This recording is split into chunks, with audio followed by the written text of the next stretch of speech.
go. So, Shelach Lecha. I want to take you through a Ramban, sorry, because I think the Ramban has a fascinating. It's a very, very long piece, so we won't do all of it. But the Ramban has a fascinating perspective on the Meraglim. The central problem, of course, with the Meraglim is the idea of how it comes about. And is it Moshe Rabbeinu, right? Is it not? Let's just refresh ourselves with the Rashi, second Rashi on the Parsha. Rashi says, Shelach Lecha is Nadatcha. According, based, this is what you wanted to do. I'm not telling you what to do. If you want to send, then send. Rashi says you've got to fill in the gaps from Sefer Devarim, Parshas Devarim. The Bnei Yisrael came along and said, we want to send someone in front of us. You will gather towards me. Moshe consulted the Shekhinah. Omar, and he said, I told them it was good. Right, I will bring you up from the poverty of Mitzrayim. So I'm going to give you a place, an ability to go the wrong way with Meraglim and Lamando Yerushah, so that they do not inherit it. Now, as Rashi says, that the Shelach Lecha Anoshim is the whole point is that it was them. They all came along and complained. They said we want to send. They gathered together. And Hashem said to Moshe Rabbeinu, listen, I told you it's good. Why are you not trusting me? If you're not trusting me, I'm going to give you a place to make a mistake and give you a pathway to make the wrong decision. And it's basically your fault. That's how Rashi effectively, or it's their fault, sorry. And that is how Rashi understands and puts together these two Parshas. Now, the Ramban has a quite a different perspective. And the Ramban says that Hashem was actually giving an opportunity here. Now, this is, I'll tell you where it is. So it's about halfway through. It begins with the words, V'hanira eit be'inai v'loshen hakosov. I don't know if you can find that. It's on Posuk Gim, if you're finding that. It's on Posuk Gim. The Ramban is on, where is it? Posuk Base. Yeah. Posuk Base. It's a very long piece, and he asks lots of questions. And then there's a new paragraph which begins. There's a paragraph which begins v'yitochin, and then the next one, V'hanira be'inai v'loshen hakosov. Can you see that? I'm not being very helpful. Oh, okay, fine. Okay, all right. Romy, do you see it? I want to next paragraph. There you are. Right, that's it. So I'll go through this piece. The Ramban says, he says, it seems to me that this is the explanation of the pasuk. Ki lo nimlach Moshe b'shchina. Moshe didn't consult the Shechina. Avoltam Shelach Lecha. The reason for the word Shelach Lecha is because, send for yourself, ki eskimu l'shloach meraglim, because they agreed to send meraglim. And the minhag would be that once they agree to send meraglim, how do you send spies? So we know from Sefer Yehoshua, we know how you send spies. Secretly, 2 men. It's a quote from the Pasuk in Yehoshua. Always the parallel, obviously, here is the sending of the meraglim by Yehoshua. They only send a few of them, some of them, not all of them. In other words, only from some of the Shvatim, not from all of them, right? And Hashem, who knows the future, Hashem said, no, I want you to send one person from each tribe, from each Shevet. And I don't want you just to send 2 people quietly. The people you send should be the Nasiim. They should be the leaders of the tribe. They should be the princes, the Nasiim. Ki chofetz Hashem, sheyushovim ba'inyan, kol hagadolim. He wanted, Hashem arranged it that they should all be equal, the elders, the leaders. Ulai yizkaru, maybe they would remember v'yoshuvu al Hashem, and they would do teshuvah to Hashem. V'mayin, and if not, shetia gezeira shove b'chol ha'om. If they wouldn't change their minds as a result, at least whatever would be decreed would be equal across the whole people. That's what it means, al pi Hashem. That it's al pi Hashem. What was the command al pi Hashem? The command, when it says in the Torah, Moshe sent them al pi Hashem. The command was the method, the way they were sent. The fact that it was a Nasi of every Shevet, it was the leaders, the elder every Shevet. That was the command that it had to be. So the point, says the Ramban, is like this. V'hanira Eli, would seem to me, Lefi Pshat HaKosov, again, he says this is the simple explanation, he feels this is the simple explanation of the Pasuk. Ki lo yizkar Hashem leMoshe she'ilosom sheshalu l'shaleach meraglim, v'lo haskomas Moshe emoyam. That Hashem didn't mention to Moshe their request that they asked to send the meraglim, neither Moshe's agreement to send, which is what's described in Parshas Devarim. They gather together, you asked me, and Moshe says, I agreed. If it was the case that Moshe Rabbeinu, the Hashem included that in and mentioned that, the fact that the people had asked for it here, the Torah would have spelled it out here. It should have said here, Vayikru b'nei Yisrael el Moshe, the b'nei Yisrael came to Moshe, Vayomer nishlach anoshim lefoneinu v'gomer. It should have said, the Torah should have described the story. The problem he has here, right, is that what goes on with the Meraglim is probably unique in the whole Torah, right? Normally, an episode in the Torah, as we have the whole way through, especially in Bamidbar, you have a story. The story is told, the result of the story, right? Here, it's like beginning in the middle of a story, right? Elsewhere, we find you fill in the gaps, but it's a very strange thing. Why is it that we discover only when Moshe Rabbeinu tells the story in Sefer Devarim? Why is it only there that we learn they asked for it and he responded to them?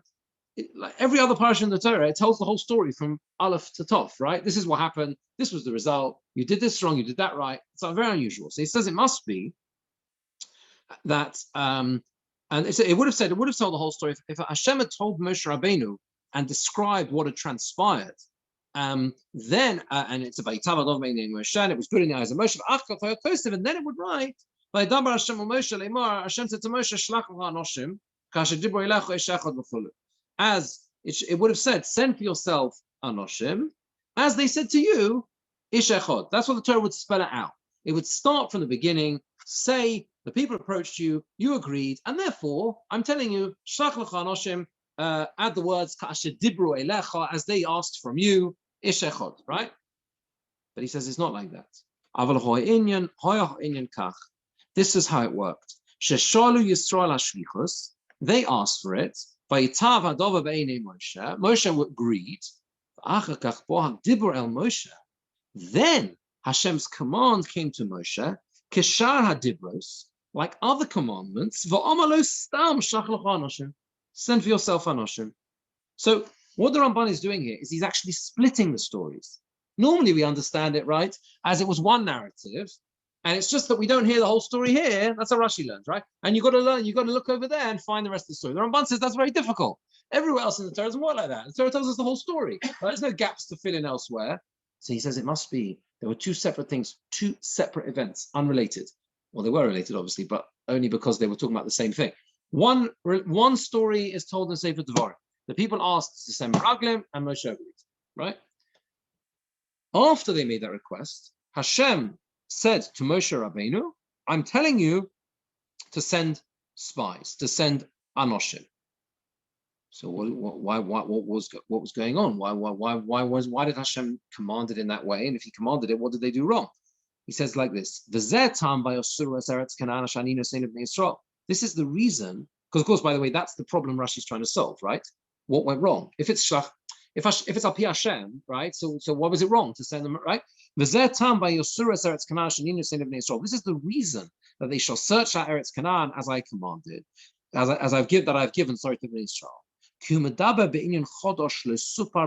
says this idea of searching out what's going on in our parsha is a new episode. It was not described elsewhere. It's not described before. And the reason for this was because Hashem wanted it for the sake of his righteousness. He wanted the sending to specifically be through his command. And it should be deliberately through the Shvatim, through the elders of the Shvatim, so that they should be saved.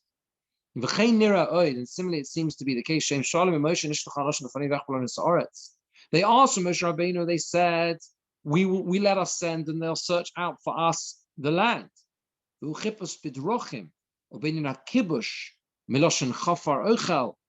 If you look carefully, he says, in Devarim, they were asking for something else. They were asking to search out the land, to look how to conquer it. It says, we shall send anoshim lefonenu, in front of us. In other words, shielchem acharem al darkom. They'll forge a path, and we can follow. They'll go before us. That's what they asked in Devarim, right? They'll go before us. That's what they asked. They asked for an advanced party to find the way, and we'll follow. Hashem commanded something totally different here, and that was to search out Eretz Canaan. It's like a selection when a person comes to acquire something. He brings a apostle to support that. It brings a few percent. This is what it means. That's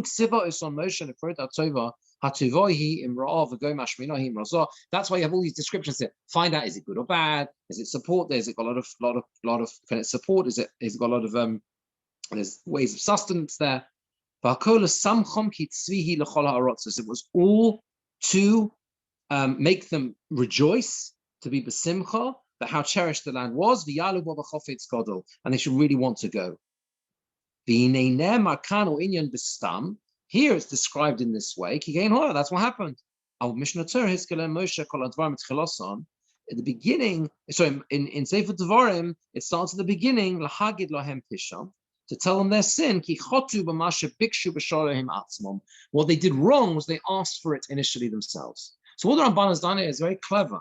He splits the two stories. They came along and they asked for something. What did they ask for? They asked inappropriately to, we need to find a way through. We need to make sure that we've got a way to search out how we're going to conquer it, etc., etc., etc.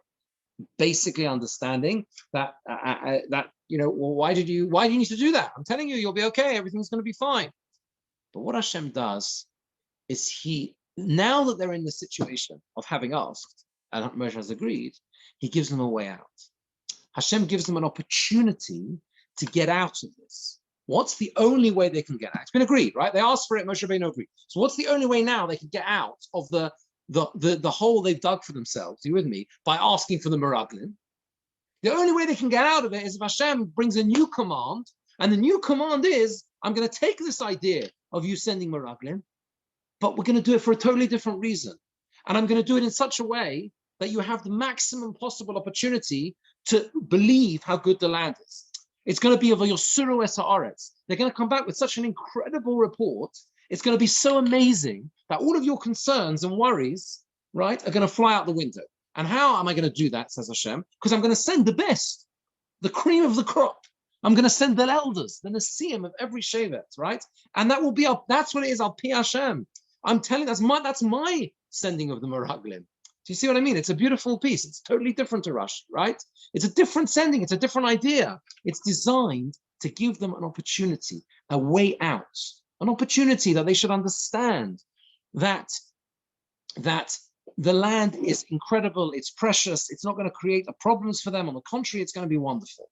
And that's what the idea of Shelach Lecha Anoshim says the Ramban. And I think what we see from the Ramban is this idea that Hashem provides us with opportunities. There are challenges that are sometimes put in our way, but Hashem provides the opportunities. There are chances, there are ways out. They've put themselves in this situation. It's not that they've asked for it, and then now that's created a problem. But Hashem says, I'll give you a way out. I will arrange it in such a way that you will come out of this stronger. Now, of course, we know that doesn't happen, but that's the ideal. That was what was intended, according to the Ramban. I think there's an interesting link to this, based on the fact that there's a certain individual who mysteriously appears a number of times in Parshas Shelach Lecha. And every time you see him appear, you think, what? Why is he doing here? Any idea who that is? Rashi, at least 2 occasions brings him. He's a whole sefer in Tanakh. That's the clue. No, he doesn't know it as well. Eov. Okay, so Rashi, a few occasions here. It's very mysterious. Look at Rashi on Parak Yud Gimel Posach Chof. So Rashi says, it says Posach Chof, right? He says, see the land, check it out, right? Is the land Mohar, is a Shmino, Him Raza, is it got support, is it fat or thin? Hayesh Bo Eit Im Ayin. Is there a tree in it or not? What does it mean a tree? What does it mean a tree? Rashi says, Im Yesh B'em Odom Kosher, Shiyogan Aleim B'schusay. Maybe they've got an Odom Kosher who's going to, upright person who's going to protect them through his zechus, right? And who is that Odom Kosher? Who is that Odom Kosher? The Gemara says in Bava Basra Tes Vav Amud Aleph, it's important to say Chachamim here, that this refers to Eov. Eov protected his whole generation like a tree. He was like the strength of a tree, right? Okay. Rashi doesn't actually bring here Eov because it's close to the simpler explanation, as Zichron says, therefore he doesn't mention it. But the Gemara of Basra says this person was Eov. This was the one who would protect them. There's a very big machlokes in Bava Basra, like 10 different opinions. I think it is. I think it was about 10. As to when Eov lived or if he lived. There is an opinion that he never lived, right? But and one opinion says he lived at the time of the Meraglim. According to opinion, it says he lived at the time of the Meraglim, right? According to the opinion, they get it from here because the person who protected the generation like a tree was Eov. Okay. Second reference, Parag Yodalat Posek Tes. Later on, again, you find Eov mentioned. It says, don't. He pleads with them. Kolev says, please don't rebel against Hashem. Don't be afraid. We'll consume them. Their rock has turned away from them. And here Rashi does bring it. And he brings it as the simple explanation. Sort Silom Moginom, their protector, has been removed. Kesherim Shebohem Mesu, the most upright amongst them have died. You don't need to worry. They've got no merits, these people in the land. The Zehu Eov. This was Eov who protected them through all his merits. Again, it's a strange thing. Like, why is Eov suddenly popping up? Why is he? So it could be that like this, perhaps, right? What is safe for Eov? What is the life of Eov? The whole life of Eov represents this idea, the idea of choice. You've got a decision. Eov is put in a situation which is incredibly difficult, right? He doesn't, the whole story of Eov is that Hashem tests him, right? He brings all the, he's in an incredibly difficult situation. Terrible things happen to him. The Satan comes along and says, let me test your servant Eov. Let's see if he's really up to it or not. And he throws all these tests at him. And then the most of the sefer is his dialogue with his friends. Why did this happen? Why did the righteous suffer? That's the whole sefer, right? Parag after parag after parag. Until eventually Hashem appears to him from the whirlwind, the Sarah, and says, basically, you can't understand anything. Do you understand all the details of creation? Do you understand why everything happens? You don't, because you can't possibly understand it, right? So this as well, you can't understand. It's beyond you to understand and fathom the mysteries of why things happen. So this is the message, essentially, of Sefer Eov. And it could be that that's the relationship between Eov and the Meraglim. Because what is going on here? Here, Hashem is saying, I'm going to give you an opportunity. You have a choice as to how to react when you see what you perceive to be challenges in the land of Eretz Yisrael. You have a choice. You have a choice. You don't have to. You can use it as a tremendous opportunity. I'm telling you, the land is wonderful, and you have a choice. Well, how you do with that, how you react to that. Hashem presents the opportunities as well as the challenges. Our challenge is to find those opportunities and to interpret them in the right way, take the correct messages. And it could be that's the relationship between what Sefer Eov is and to the whole episode of the Meraglim. There's an idea which I think also linked to this, which is born by Rav Shimon Schwab in his Sefer My Own Beis Shareva, which is a beautiful, beautiful Sefer, and he has some fantastic ideas. And he says that there are 2 points that I'd like to share with you if we have time. And he brings a number of questions on the beginning of the parsha. Why was it that since Hashem had said it was good, so why did Moshe Rabbeinu even agree to that request to send? Right, according to Rashi's explanation, it's very strange. If Hashem, he knew it was good and everything else, so why did he agree to it? So why did he agree? Why was it by Yitav Be'inai Hadova? Why was it good in the eyes of Moshe Rabbeinu? What was good about it? Right? He brings other questions as well. There is a seeming contradiction because at the beginning it says Kol Ha'anoshim. What does it mean, Kol Ha'anoshim? They were all upright and good people. They were important people. They were kasherim. But later on, Rashi brings Chazal Vayelchu Vayavoyu that they went the same way they came back with an Eitz Hara, bad idea. Mine. It was strange. What was the contradiction? Did they go a positive way or not? Were they good people or not? Right? There's a difficulty. So he says like this. He says there are 2 types of a beautiful idea. There are 2 types of bitachon in Hashem. There are 2 levels of trust in Hashem. The basic level is he calls to sum ha'ayin, like with Birnbaum. The eye is closed. What does that mean? The person who trusts in Hashem, he doesn't look and investigate the future. He does what he's commanded to do, does what he's supposed to do, right? And he trusts that everything will be for the best. That is what bitachon trust is. And that in the future, one day he'll understand how everything Hashem does is for the best. And he says that's the way Throughout the generations, that is the way we've always conducted ourselves, our people. That is what bitachon is. That's what trust in Hashem is, and that's the bitachon that we are all expected to try and achieve. Right? There's another level of bitachon, he says, which is a higher level, and that is the bitachon in what he calls be'ena pekicha, that open eye. That means at the time when doing a mitzvah or any chiyuv, an obligation, right? This is a person who doesn't do it with that simple approach, but sees and tries to work out what's going to be in the future. And he knows that's a dangerous path by trying to work out what challenges are going to be put in his path, but he still continues along, he continues trying to do it, okay? But he works out what the dangers are. He works out, calculates all the risks. And he says, in a way, the second path is greater than the first. Why? Because he's got to overcome the worries. He works through the worries. You see what I mean? The second level, if you like, is not just saying, I'm going to do what I need to do and Hashem will sort everything out, right? The second level is, I'm going to work through all of the possible negative consequences, right? But I'm going to overcome it with my strength of trust in Hashem. But I'm going to think through all of the possibilities that might come, right? So on one hand, he says that's a higher level. Wow, you're working it through, and you know what you need. You're fully aware of the problem that might result, but nevertheless you have trust in Hashem. But he says you should understand that this is more dangerous, because it could be that he will end up basically through those tests and challenges, he won't be able to overcome those fears and worries that he has. And maybe he will, God forbid, lose his trust in Hashem. If you work it all through, he might not reach that level. He might try and he might not manage it. Okay. And he says the idea is Hashem doesn't seek that from us. Hashem doesn't want us to work through all those possible outcomes and try and then almost like test ourselves in our trust in Hashem. He doesn't want us to do that. And he says that was the intention of the Bnei Yisrael to send the Meraglim. They wanted to get to that level of bitachon with open eyes rather than closed eyes. Yeah, let's work it through, they said. Let's work through all the possibilities, right? Let's know clearly what's going to be in the future, all the challenges we're going to overcome. We want to know all of them, we want to know everything. And our trust in Hashem will thereby be even stronger, because we'll work and we'll know all of the great difficulties we're going to have encounter when we get to Eretz Yisrael. And that's what they said. And then, but we know Hashem will save us. And he says, that's why he says that you find that those Meraglim, Yeshua and Kalev, who did not go with the other 10, they did not deny the challenges. It's very interesting. They didn't deny the challenges. They just says, we'll overcome. We will be able to do it.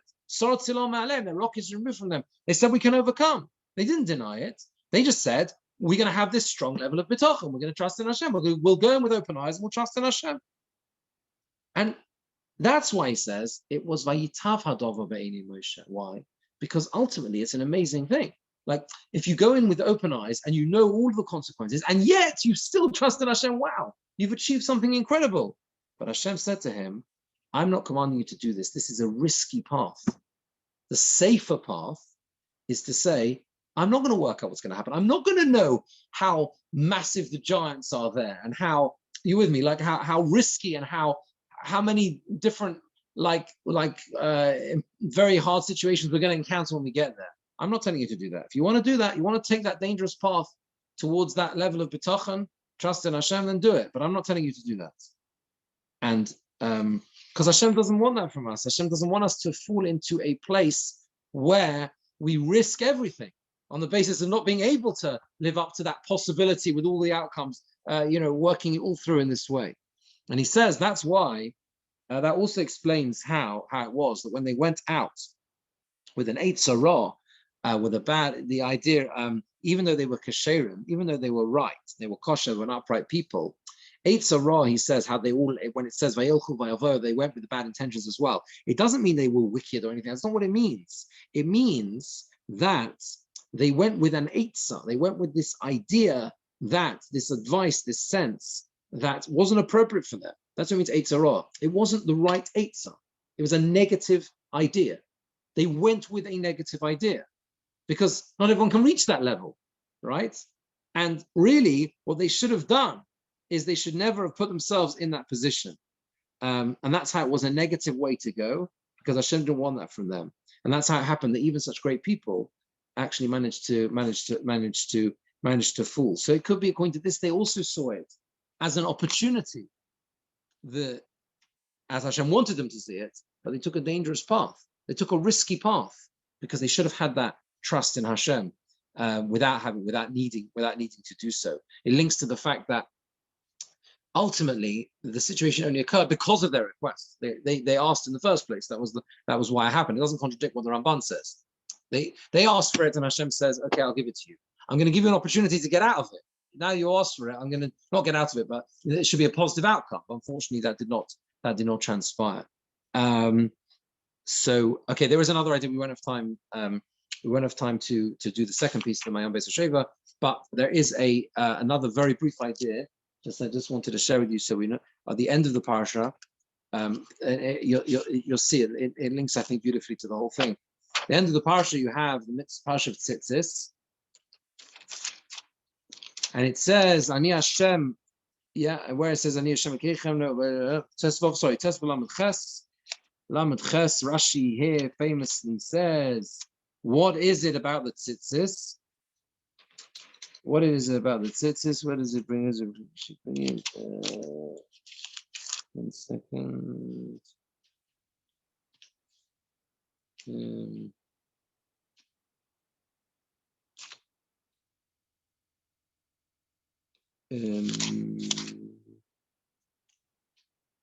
Second. Just want to find this. One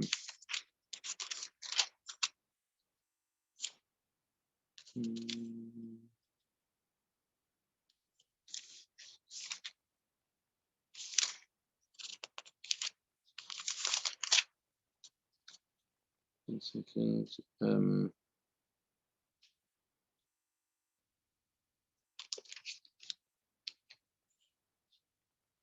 I thought Rashi brings the whole thing. He doesn't. Anyway, the point is that the Gemara says that we say that the techeles. What is the reason for the techeles? What is the reason for the color?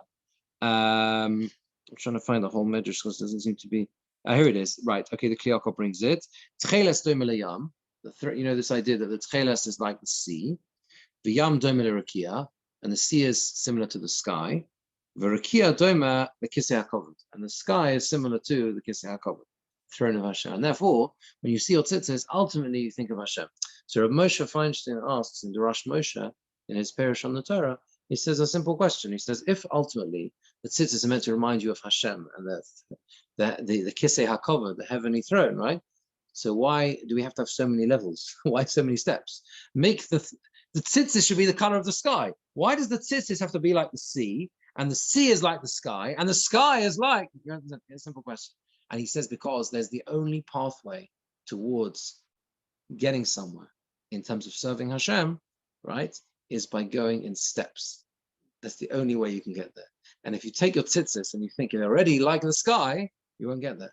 The only way for growth in serving Hashem is take it in steps. And that's the message. Deliberately, the tzitzis are like the sea. Yeah, okay, take your tzitzis and do step one. Step one is they're like the thread, the blue thread is like the sea. And from there, you'll gradually go one other step. If you try and go too fast, you'll never get there. And maybe that links, I think, to this idea of Reb Shimon Schwab, right? Is that they wanted to get, they thought, wow, we are going to be able to get to the highest level. We'll throw all those challenges in our path. We'll find out all the negative things about Eretz Yisrael, but it doesn't matter because we're going to have bitachon in Hashem. And Hashem says to them, this is not the level of bitachon I want from you. I want you to do your obligated life. I want you to live life as you're supposed to live. And I want you to leave the rest to me. That's effectively the way he understands it. Fine. Okay, good. Hope it's some nice ideas in the Parsha. Have a very good Shabbos. Thank you. Okay, good Shabbos. They went this higher level